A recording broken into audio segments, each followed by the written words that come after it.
Good afternoon everyone. এখন বাজে 12:17। আমি মূলত এখন যাচ্ছি আমার বাইকের 3 নম্বর সার্ভিস করার জন্য। তো চলেন যাওয়া যাক।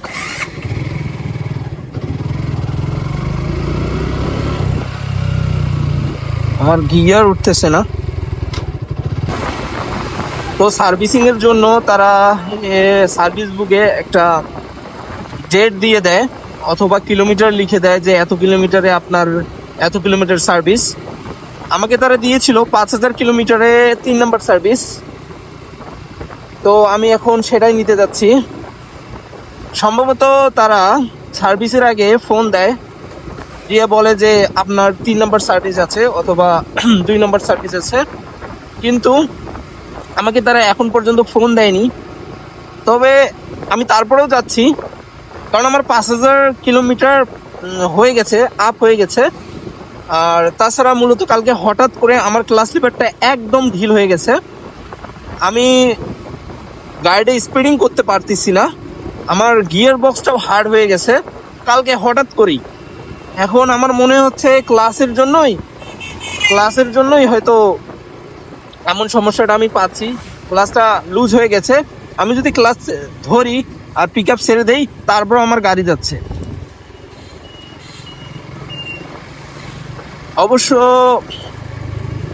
অবশ্য এটা তেমন কোনো সমস্যা না। এটা আমি আমাদের এখানেই যে কোনো টেকনিশিয়ানকে দিয়ে ঠিক করাতে পারতাম, কিন্তু সার্ভিসের সময় হয়ে গেছে, তাই যাচ্ছি। এখন আমাকে গাড়িটা এভাবেই চালাতে হচ্ছে 30-40-এর মাঝামাঝি 3 গিয়ারে, এমনই আমাকে চালাতে হবে, কারণ গিয়ার আর উঠতেছে না। খুব কষ্ট হচ্ছে উঠাতে। মানে আমি কি বলবো, প্রচুর হাট, গিয়ার লিভারটা প্রচুর হাট। এখন আমরা যাচ্ছি 3 নম্বর সার্ভিস নিতে, দেখি কি হয়, তারা কেমন আমাদের সার্ভিস দিতে পারে। চলেন রাইটে শেয়ার করি।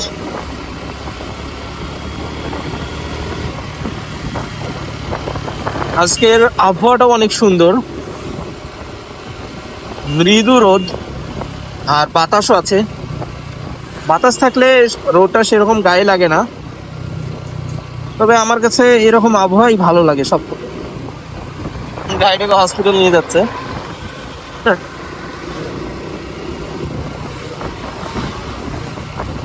আমি 3 গিয়ারে রেখে চালানোর চেষ্টা করতেছি।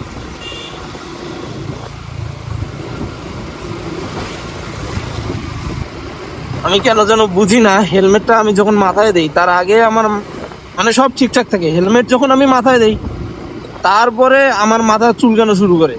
এটা কি সমস্যা ভাই? ছোটতে যেমন আপুরা আমাদের হাতে মেহেদি দিয়ে দিত, তো মেহেদি দেওয়ার আগে হাতে কিছু হতো না, কিন্তু মেহেদি দেওয়ার পরে হাত চুলকাইতো, তখন হাত চুলকাতেও পারতাম না। ব্যাপারটা এমন হয়ে গেছে আমার সঙ্গে। হাই, জাস্ট ভিউটা দেখেন, রাস্তা অসাধারণ ভিউ, মাশাআল্লাহ। মানে হারাগাছ টু রংপুর যাওয়ার যে রোডটা, মানে দেখার মতো, মাশাআল্লাহ।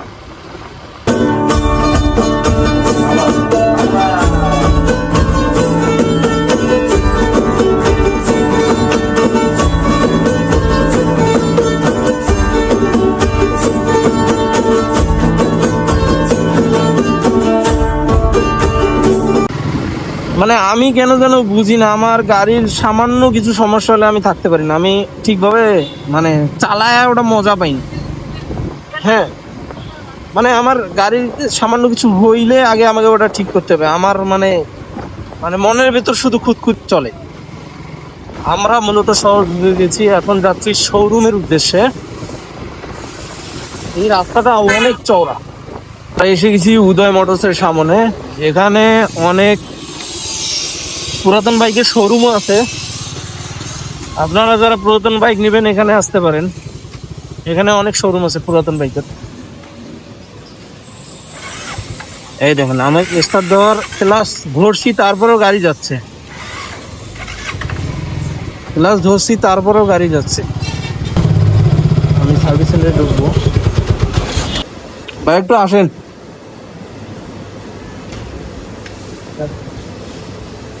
আগে আপনাকে সার্ভিস বুকটা দেখাই, 3 নম্বর সার্ভিস।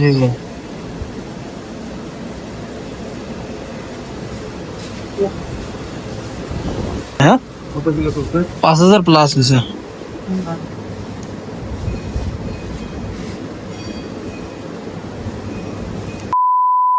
আপনারা দেখতে পাচ্ছেন গাড়িটা সার্ভিসিং হয়ে গেছে, এখন এটা ফাইনাল লুক। এখানে একটা কথা বলে রাখা ভালো, আমি এসেছিলাম মূলত 3 নম্বর সার্ভিস দিতে, কিন্তু তারা আমাকে 3 নম্বর সার্ভিসটা দেয়নি। তারা বলেছে যে আপনার ডেটটা এক্সপায়ার্ড হয়ে গেছে, এজন্য তারা 3 নম্বর সার্ভিস দিবে না, এখন আমাকে পেইড সার্ভিস নিতে হবে। এটা আমার মনে হয় তাদের একটা কৌশল, কারণ তারা চাইলেই ফ্রি সার্ভিসটা দিতে পারতো, কারণ ডেট কোনো ম্যাটার করে না। অথচ আমি তাদের শোরুম থেকেই গাড়িটা কিনেছি। এবং আমি এখানে যদি দেখাই আপনাদের, তারা আমাকে কি কি সার্ভিসের সময় কি কি লাগিয়েছে অথবা কি কি দিয়েছে গাড়ির সঙ্গে। এখানে একটা গ্যাস কিট ধরেছে তারা 400 টাকা, এটা মূলত আমি 200-250 টাকা বাইরে পেয়ে যাব। এবং একটা মোবিল ফিল্টার ধরেছে 160 টাকা, যেটা আমি বাইরে 70 টাকায় পেয়ে যাব। আর তারা মোবিল দিয়েছে এবং তার দাম ধরেছে 670 টাকা। বাইরে যদি আমি নেই তাহলে এটা আমার 600 টাকাতে আমি একটা মোবিল পেয়ে যাব, তাহলে তারা 70 টাকা বেশি নিয়েছে। তাহলে এখানে মোট 410 টাকা। এবং আমি এখানে ফ্রি সার্ভিস নিতে এসেছিলাম, 3 নম্বর সার্ভিসটা ফ্রি। তারা ডেটটা পার হওয়ার কারণে তারা এটা ফ্রি দেয়নি, তারা এটা পেইড সার্ভিস দিয়েছে, ফার্স্ট পেইড সার্ভিস। এখানে দেখেন, এখানে তারা এটা 400 টাকা ধরেছে। আমি মনে করি তাদের এটা কৌশল, কারণ তারা চাইলেই দিতে পারতো, কারণ আমি তাদের কাছ থেকে গাড়ি নিয়েছি। আমরা যদি উদয় মোটরস থেকে গাড়ি নিয়ে যদি এতটুকুই সুবিধা না পাই, তাহলে আমরা কেন এখান থেকে গাড়ি নিব? আপনাদের কাছে প্রশ্ন থাকলো। এবং অনেকেই আছেন আপনারা যখন মোবিল চেঞ্জ করেন তখন তারা শোরুমে আসেন, যারা নতুন গাড়ি কিনছেন অনেকেই শোরুমে আসেন। শোরুমে আসলে প্রায় আপনার যদি মোবিল চেঞ্জ করেন তাহলে আপনার 160 টাকা তারা বেশি নেয়। কারণ হচ্ছে অরিজিনাল মোবিলের দাম কিন্তু, মটুলের দাম কিন্তু 600 টাকা, কিন্তু তারা সেটা ধরে 674 টাকা। এবং একটা অয়েল ফিল্টার এর দাম কিন্তু 70 টাকা, কিন্তু তারা নেয় 160 টাকা। তাহলে এখানে আপনারা 160 টাকা তারা বেশি নিতেছে, এটা কিন্তু ঠিক না। আপনারা যারা নতুন বাইক কিনেন তাদের জন্য একটা সাজেশন হলো, যদি আপনারা মোবিল চেঞ্জ করেন তাহলে বাইরে থেকে মোবিলটা চেঞ্জ করবেন, এবং তাহলে আপনারা বাকি মোবিলটাও পেয়ে যাবেন। বাকি মোবিলটা আপনি যদি টেকনিশিয়ানের কাছে চান তাহলে বাকি মোবিলটাও আপনাদের দিয়ে দিবে, পরবর্তীতে আপনারা ব্যবহার করতে পারবেন। ভিডিওটা সম্পূর্ণ দেখার জন্য ধন্যবাদ। সবার সুস্থতা কামনা করছি। আজ এই পর্যন্তই।